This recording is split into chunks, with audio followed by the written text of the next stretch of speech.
আজকের শোনার সময়ের অধ্যাত্ম সিরিজের গল্প বেনারসের যে ঘাটে চিতার আগুন নেভে না। লেখক গৌতম বসু মল্লিক, পাঠে সৌনক সান্যাল। পঞ্চগঙ্গা ঘাটের পর উল্লেখযোগ্য ঘাটগুলো হল রামঘাট, ভোসলা ঘাট, সিন্ধিয়া ঘাট। শেষোক্ত এই সিন্ধিয়া ঘাটটা তৈরি করেন দৌলত রাও সিন্ধিয়ার পত্নী বাইজাবাই। তারপর দত্তাত্রেয় ঘাটে রয়েছে দত্তাত্রেয় মুনির মন্দির। ঋষি অত্রির পুত্র দত্তাত্রেয় মুনিকে কোনো কোনো ধর্মগ্রন্থে ব্রহ্মা, বিষ্ণু, মহেশ্বর এই তিন দেবতার সম্মিলিত রূপ বলে বর্ণনা করা হয়েছে। দত্তাত্রেয় মুনির জন্ম নিয়ে রয়েছে এক আখ্যানও।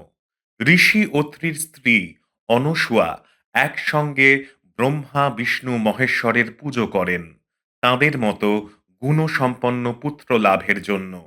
কিন্তু ওই তিন দেবতার তিন স্ত্রী সরস্বতী, লক্ষ্মী ও পার্বতী অনসূয়ার প্রতি হিংসার বশে দেবতাদের প্ররোচিত করলেন অনসূয়ার সতীত্ব পরীক্ষার জন্য।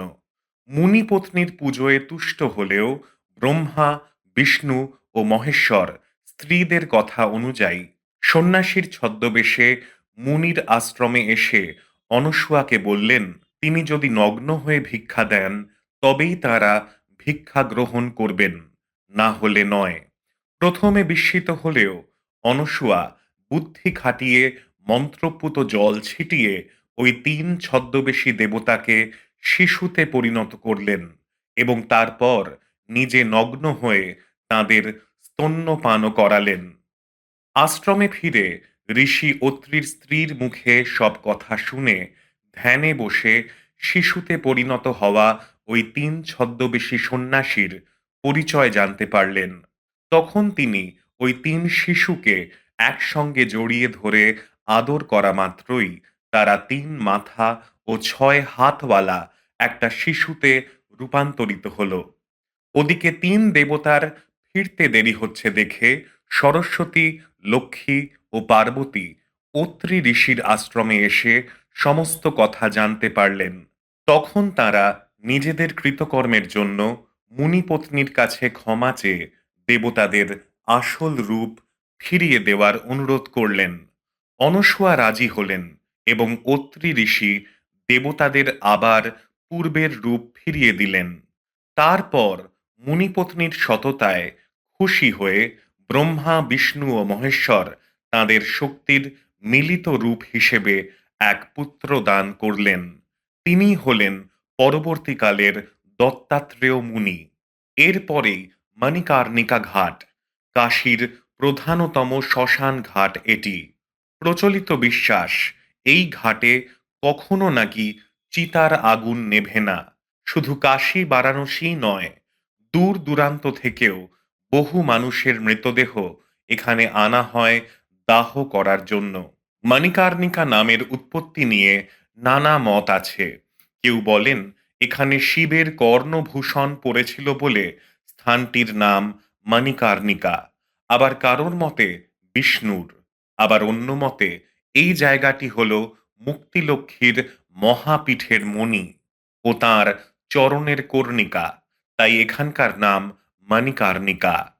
এই ঘাটে রয়েছে কয়েকটি মন্দির, তার মধ্যে প্রধান হল তারকেশ্বরের মন্দির। প্রচলিত বিশ্বাস হল কাশীবাসীর অন্তিম সময় তাঁদের কানে তারক ব্রহ্ম মন্ত্র দেন এই তারকেশ্বর শিব।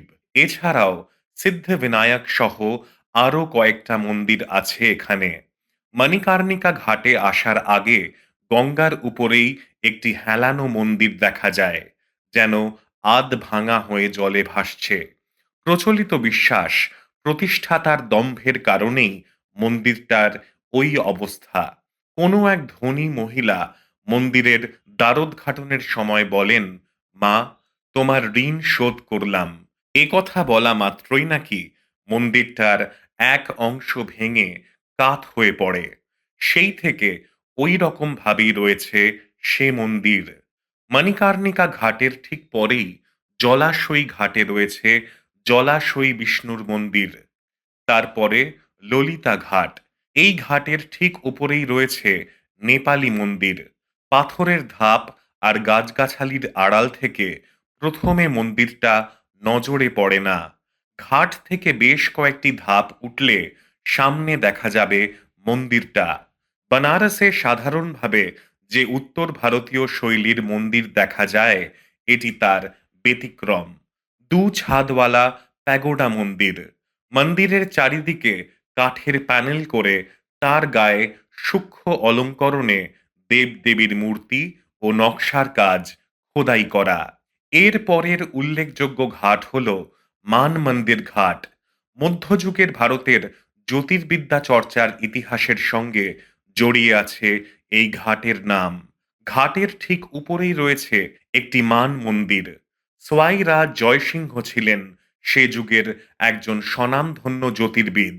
তিনি বিদেশ থেকে জ্যোতির্বিদ আনিয়েছিলেন জ্ঞান অর্জনের জন্য। ঘাটের উপরে জ্যোতির্বিদ্যা চর্চার জন্য তিনি একটি মান মন্দির তৈরি করেন। সেই অনুসারে ঘাটটার নাম হয়েছে মান মন্দির ঘাট।